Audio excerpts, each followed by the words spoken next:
السلام عليكم، أهلا وسهلا فيكم في قناتنا قناة كماج.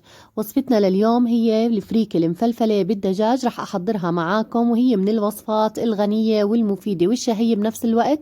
تابعوا الفيديو للآخر لحتى تشوفوا طريقة تحضيرها. المكونات والمقادير رح تلاقوها بصندوق الوصف في أسفل الفيديو. رح أبلش أحضر للدجاج. في طنجرة على النار حطيت تقريبا 4 معالق من الزيت النباتي، وأنا استخدمت هون زيت الزيتون، وحطيت بصلة مفرومة ناعم. راح أقلب البصلة بس تقليبتين، وراح أنزل هلأ في البهارات الصحيحة. استخدمت هون عندي عودين من القرفة صغار، 4 ورقات من الغار، و4 حبات من القرنفل. بإمكانكم تضيفوا كمان الهيل الحب بصير. راح أقلبهم تقليبتين بس عشان تظهر نكهتهم. بعدين راح أنزل هلأ بالدجاج. استخدمت دجاجة بوزن 1200 جرام، قطعتها 4 قطع، وراح أنزلها هلأ على البصل. بقلب في الدجاج هون لحد ما يتغير لونه. أنا ما بدي هون أحمر الدجاج، ولكن بدي بس يتغير لونه ويتشوح مع البصل والبهارات. راح أضيف هلأ مي سخنة وأغمر الدجاج. تقريبا ضفت 1.5 لتر من المي. أول ما تبلش تغلي عندي هون راح يظهر ريم على الوجه، بشيله وبتخلص منه، وبوطي على الغاز وبغطي الطنجرة وبترك الدجاج لحد ما يستوي. تقريبا بياخد من 40 دقيقة لساعة حسب وزن الدجاجة.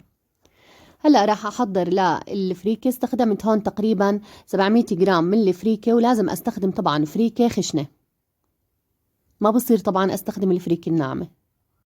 نوعية الفريكة اللي أنا استخدمتها هي نوعية ممتازة، ما فيها شوائب وما فيها إحجارة، فبغسلها على طول. أما إذا كانت النوعية اللي عندكم مش كتير منيحة، بإمكانكم تنقوها بالأول من أي أحجار أو شوائب بتلاقوها فيها، وبعديها بتبلشوا تغسلوها.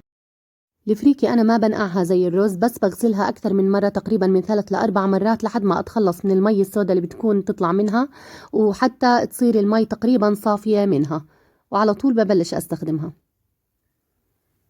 هلأ في طنجرة على النار حطيت هون معلقتين كبار من السمنة. بإمكانكم طبعا تستخدموا زيت نباتي أو زيت زيتون.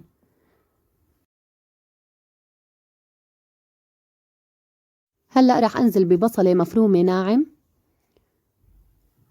وراح أشوحها لحد ما تتذبل.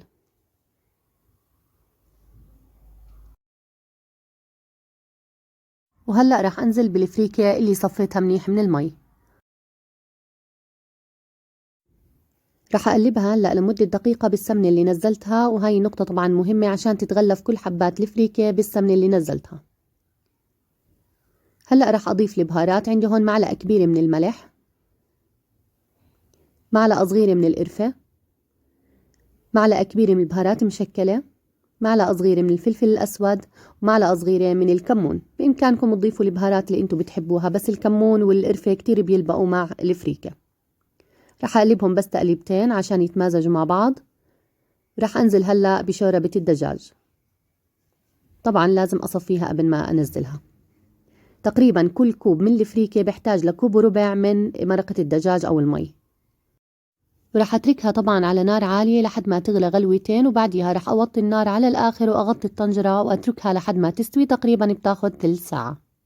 هلأ رح أحضر لخلطة الدجاج. في صحن حطيت معلقة صغيرة من الملح، معلقة صغيرة كركم، معلقة صغيرة بهارات مشكلة، وبطرف المعلقة قرفة ناعمة، ونص معلقة كبيرة من رب البندورة، وأقل من ربع كوب من زيت الزيتون.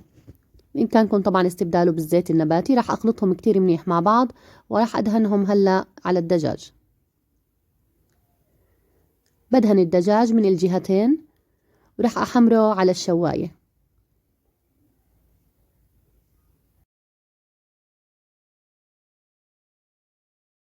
بعد مرور ثلث ساعة استوت عندي الفريكة وجهزت، وما شاء الله طبعا متشربة كل السوائل ومستوية. للفريكة بالذات أنا بحب أغطيها بعد ما تستوي، بحب أغطيها بحرام وأتركها لمدة تقريبا ربع ساعة قبل لا أقدمها. هيك بضمن إنه كل حبات الفريكة متفلفلة مظبوط، وكل حبة بحبتها مثل الرز بتطلع. وهيك بعد مرور ربع ساعة ما شاء الله كل حبة بحبتها ومفلفلة على المظبوط. هلأ رح أبلش أقدمها بطبق التقديم، ورح أضيف طبعا الدجاج اللي تحمر عندي،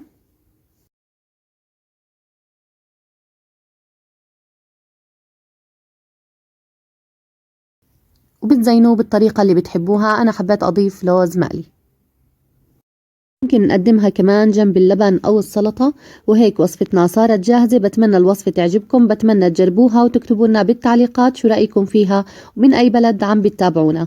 وإذا عجبكم الفيديو لا تنسوا تعملوا اشتراك في قناتنا على اليوتيوب، قناة كماج. صحتين وألف عافية.